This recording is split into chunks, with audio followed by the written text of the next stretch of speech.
माझे सर लोकशाहीर साठे यांच्या जयंतीच्या निमित्ताने मी सर्वांना शुभेच्छा देतो। लोकशाहीर अण्णाभाऊ साठेंनी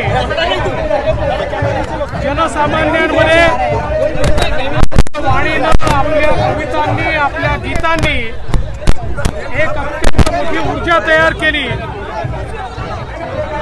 संयुक्त महाराष्ट्राच्या आंदोलनामध्ये त्यांचा मोठा सहभाग राहिला आणि त्यांनी सगळ्यात महत्त्वाचा कुठला मंत्र दिला असेल तर ही पृथ्वी शेषनागाच्या शिरावर नाही तर कामगाराच्या हातावर आहे, अशा प्रकारचा मंत्र देणारे, ज्यांच्या साहित्याने अनेक देशांना धुरळ घातली।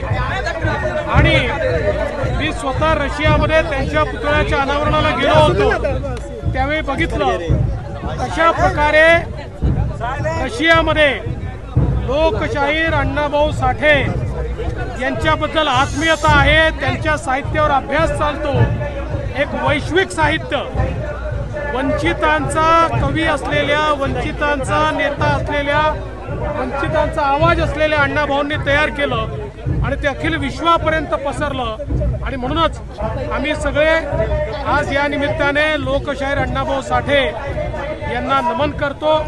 आणि मला अतिशय आनंद आहे की आजच्या या पवित्र दिनी महाराष्ट्र सरकारच्या वतीनं मातंग समाजाच्या सर्वांगीण विकासाकरता आरटीची निर्मिती करण्यात आलेली आहे, ज्यातनं पुढच्या काळामध्ये आमच्या मातंग समाजातनं अनेक आमचे तरुण तरुणी IAS IPS होतील, विविध मोठ्या पदांवर जातील, चांगल्या प्रकारचं शिक्षण घेतील, परदेशी शिष्यवृत्ती त्या ठिकाणी मिळेल, फेलोशिप मिळेल। आणि म्हणून मला अतिशय आनंद आहे की महाराष्ट्र सरकारने आजपासून याची सुरुवात केली। CEN न्यूज, देश प्रदेश की ताजा तरीन खबरों के लिए CEN न्यूज को सब्सक्राइब करें और रहें पल पल की खबर से हर पल बाखबर।